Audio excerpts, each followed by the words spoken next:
The proposed California wealth tax has failed miserably. Folks, if you don't know what's going on, there is a proposal in California to tax billionaires.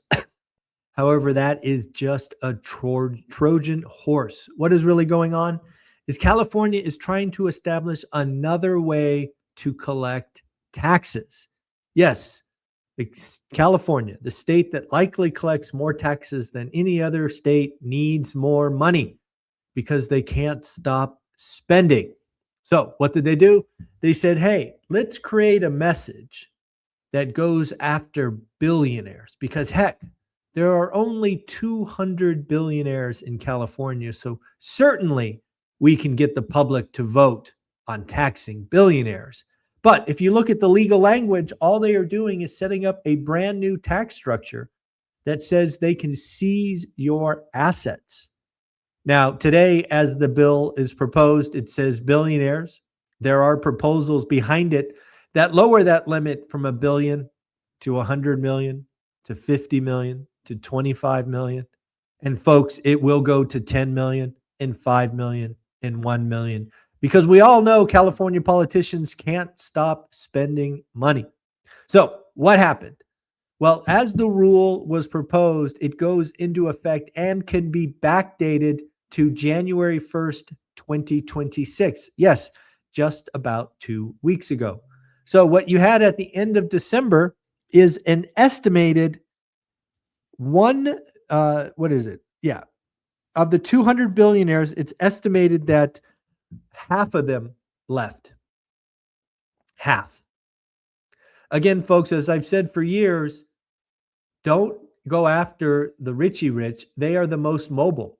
In fact, if you look at 200 billionaires being cut roughly in half to 100, they're very mobile. They are likely already have second and third homes. It's not that difficult to change domicile.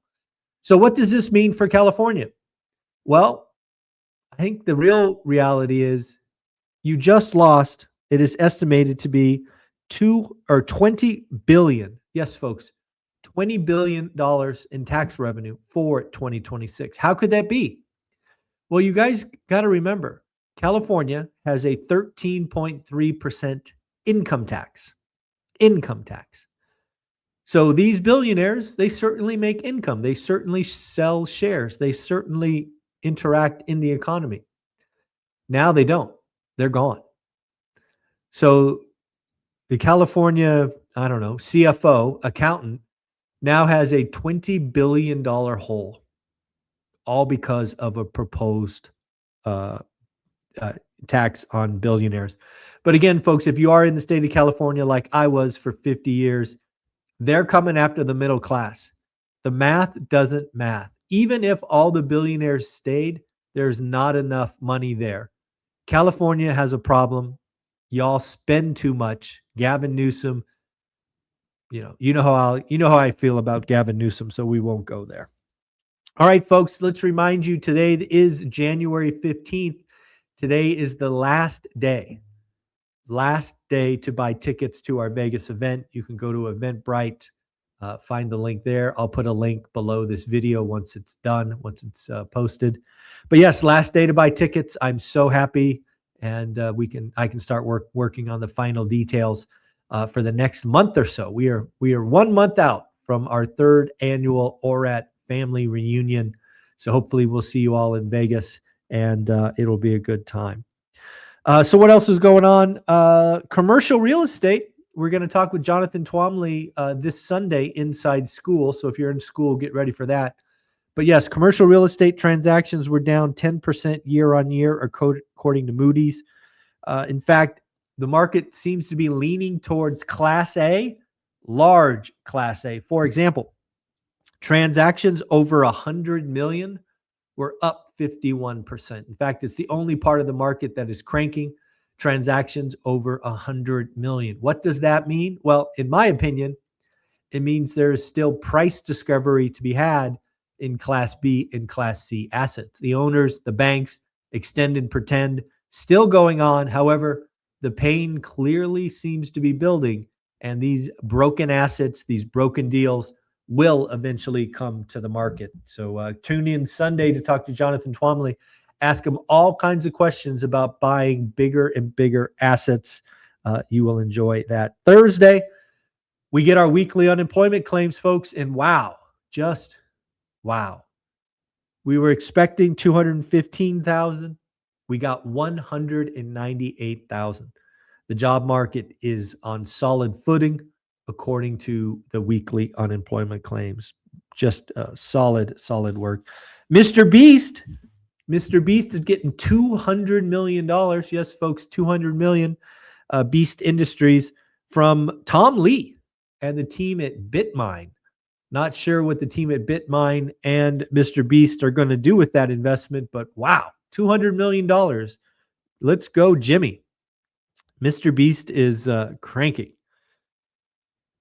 Here's a fun fact. The housing market is starting to heal. It's starting to turn. Something happened last month that hasn't happened in years.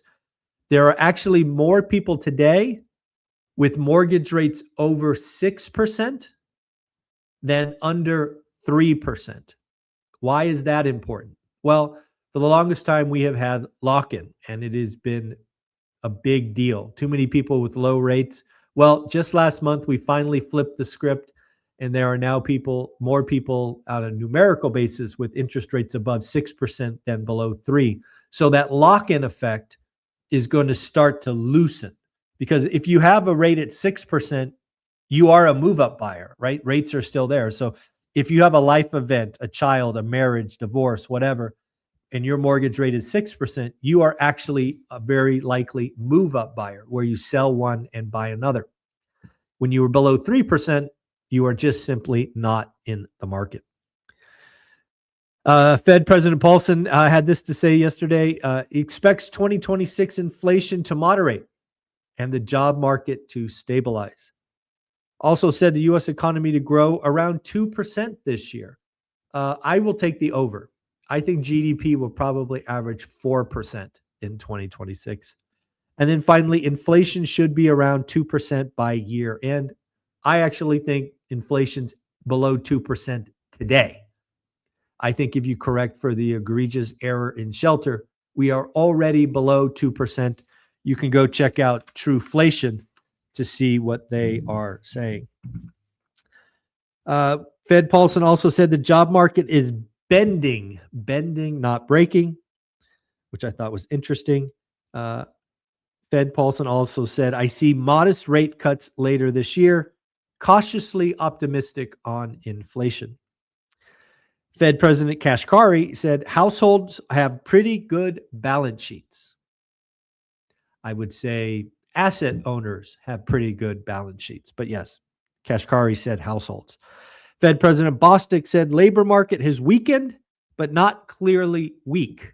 Again, folks, remember the weekly unemployment claims, 198,000. So again, not breaking, at least yet. We need to maintain restrictive posture on rates. That from Fed President Bostic. Let's go to Fed President Moran. Inflation is coming down. We need 150 basis points in cuts. Stories about risk to the U.S. institutions are people looking for clicks. Apparently, Fed President Moran now is seeing clickbait videos from all those wannabe economists. 30% of regulations could be eliminated by 2030. That is a wild claim, right? We are a country full of regulations. To think that we could remove 30% of them by 2030 would be wonderful. And then lastly, folks, I don't know if you saw this, but existing home sales for December were a monster. Remember, folks, earlier in the year, I said that August would prove to be the bottom, and now we can say with certainty that was correct. The August transaction was the bottom. In December total, we did 4.06 million sales, same as 2024, down slightly from 2023. The December run rate was expected to be 4.22 million. It actually came in at 4.35 million. Yes, folks, we did 4.35 million transactions, annualized transactions in December, which was the strongest December in 3 years. Transactions were up 5.1% and up 1.4% year on year. So again, the August bottom call, which was risky at the time, has now proven to be correct. We can now look for 2026 to be better than 2025. Remember, folks, these existing home sales, these are actually closed transactions. So these deals were likely done in October or went pending in October or November. So now that they are closed and we have had rates go lower since, we can expect strong January, strong February, and again, August will have proven to be the bottom. Inventory is down 18% from November. We saw record delistings, but up 3.5% year on year. And the most important thing for all the crash bros out there is price. Remember, folks, there were crash bros and crash sisters that told you a 9% housing crash was coming in 2025. They are wrong. Year on year, through the end of the year, home prices were up 0.4%. These crash bros and crash sisters said 5% the year before, negative, then -9. Now they're talking -38. They're clueless. They're just going for clicks. YouTube is a business model, and they know that fear sells, not reality. Alrighty, folks, remember Steadily Landlord Insurance. Again, most recently, they saved us almost $1,000 on a single family home. It is your job as a landlord to get some choices, get multiple bids. If you're not getting multiple bids on insurance today, given how costly insurance is, you're frankly making a mistake. There'll be a link in the description below. Go check them out. They help us all the time. And again, remember, last day to buy tickets to our Vegas event. Come see us, come have fun, come network. And yeah, I'll see you at the family reunion. All right, folks, take care. Later.